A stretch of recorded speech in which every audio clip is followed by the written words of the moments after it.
New York isn't just Manhattan and the Hamptons. Away from the coast, there are cities where home prices have been stuck or falling for years. Here are the 5 worst, counting down from number 5 to number 1. Number 5, Utica. Utica sits in central New York, and it's a city that's been shrinking for decades. Manufacturing jobs that once supported the local economy left long ago, and the population has never really recovered. Home prices here are low compared to the rest of the state, which sounds appealing at first, but it comes with real downsides. Many neighborhoods have a large amount of aging housing stock that needs significant repair, and buyers often end up spending more on renovations than they saved on the purchase price itself. A lot of the homes in Utica were built well over 100 years ago, back when the city's factories were running at full capacity and workers needed housing close to their jobs.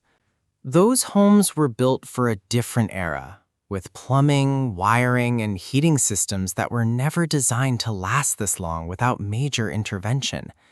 Buyers going in expecting a simple fixer-upper often discover the real cost only after they've already closed on the property, once inspectors and contractors get a closer look at what's actually behind the walls.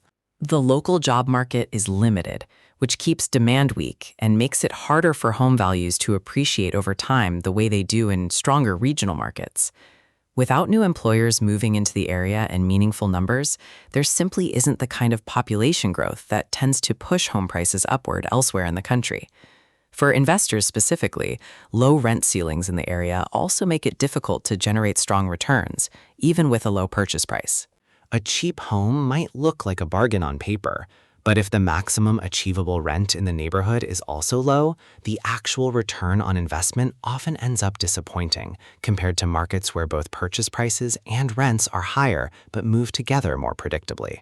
There have been some efforts in recent years to attract new residents through affordable housing initiatives and downtown redevelopment projects, but so far these programs haven't been large enough to meaningfully shift the overall trajectory of the city's housing market. Number 4, Binghamton. Binghamton, close to the Pennsylvania border, has faced a similar story to Utica.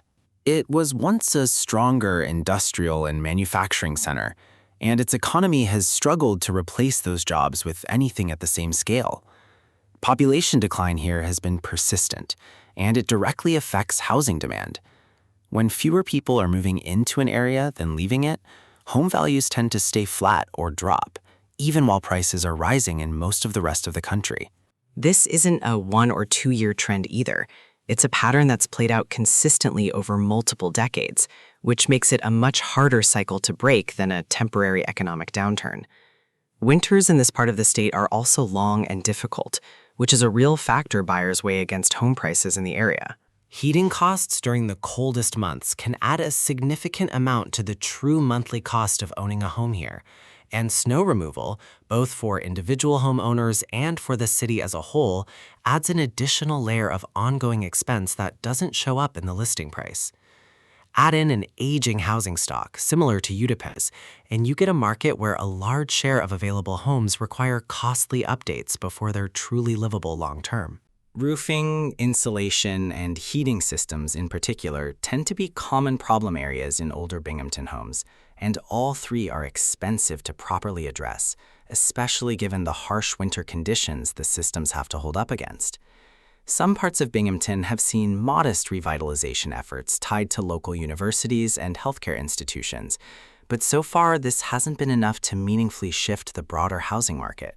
These institutions do provide a stable base of employment, which has helped prevent an even sharper decline, but they haven't been large enough on their own to reverse the broader trend of population loss across the wider metro area.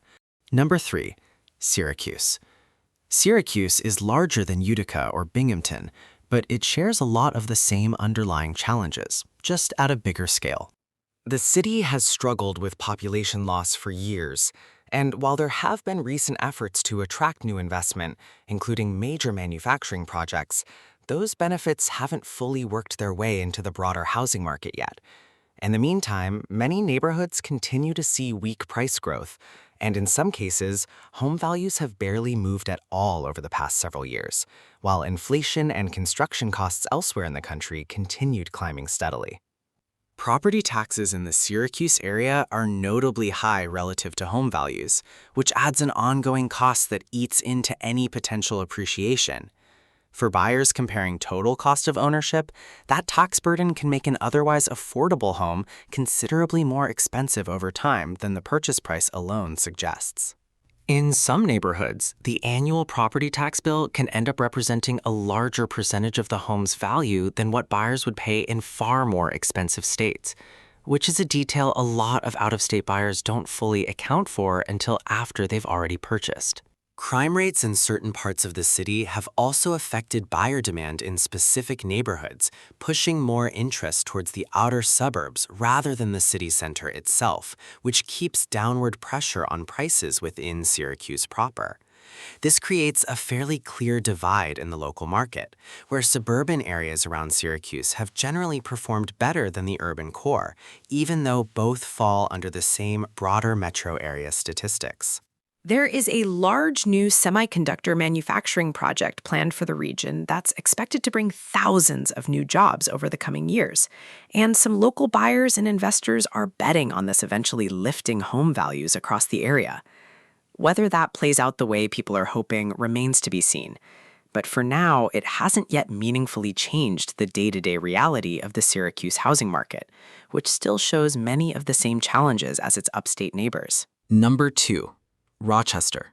Rochester's story is tied closely to the decline of a few major employers that once dominated the local economy, particularly in photography and imaging technology. As those companies downsized dramatically over the past few decades, the city lost a significant portion of the high-paying jobs that had supported its housing market, and thousands of workers who once formed the backbone of the local economy either left the region entirely or moved into lower-paying work. While Rochester has diversified its economy somewhat since then, expanding into healthcare, education, and optics-related industries, home price growth in much of the city has still lagged well behind national averages. Certain neighborhoods have seen far more significant declines than others, creating a housing market that varies dramatically block by block, rather than moving together as a whole. A buyer looking at two homes just a few streets apart might find themselves comparing two completely different markets in terms of price trends, school quality, and long-term outlook. Rochester also faces some of the same high property tax concerns as Syracuse, further reducing the appeal of ownership compared to other markets. Combined with a housing stock that, in many neighborhoods, dates back to the early to mid-20th century, buyers here often face the same kind of hidden renovation costs that show up throughout much of upstate New York, from outdated electrical systems to roofs that are well past their expected lifespan. For buyers specifically looking for long-term appreciation, the uneven neighborhood-by-neighborhood nature of the market here makes it a genuinely difficult place to predict. Some pockets of the city, particularly those closer to universities and medical centers, have held up reasonably well, while other neighborhoods further from these anchor institutions have continued to struggle with vacancy and declining values, making broad generalizations about the city as a whole somewhat misleading without looking at the specific block in question. Number 1. Buffalo, outer neighborhoods. Buffalo takes the top spot, though it's worth being specific here. This applies mainly to the city's outer, older neighborhoods rather than the downtown core, which has actually seen real investment and revitalization in recent years, including new waterfront development and a genuinely improving job market tied to healthcare and education.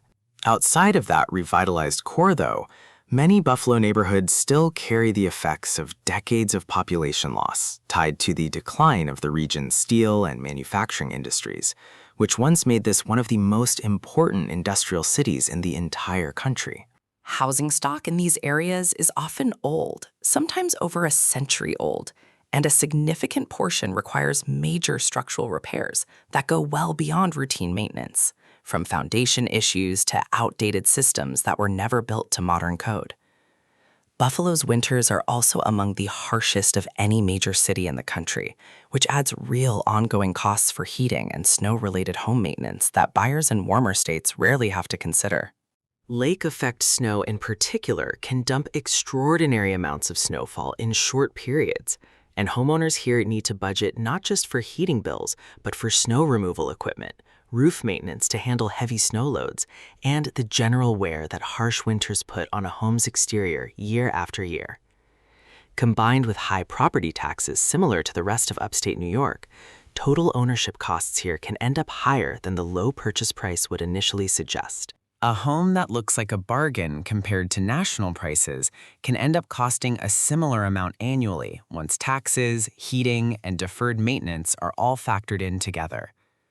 The contrast between Buffalo's improving downtown and its struggling outer neighborhoods makes it a genuinely mixed market, one where doing careful block-by-block research matters more here than in almost any other city on this list. Buyers who assume the whole city is following the same upward trajectory as the waterfront and downtown areas can end up disappointed once they look closer at the neighborhoods further from that specific pocket of investment. These 5 cities all share a similar story: population loss, aging housing stock, and property taxes that add real ongoing cost, even when the purchase price looks low on paper. If you found this useful, subscribe for more breakdowns on real estate across every U.S. state. Let us know in the comments if you're familiar with any of these cities. See you in the next one.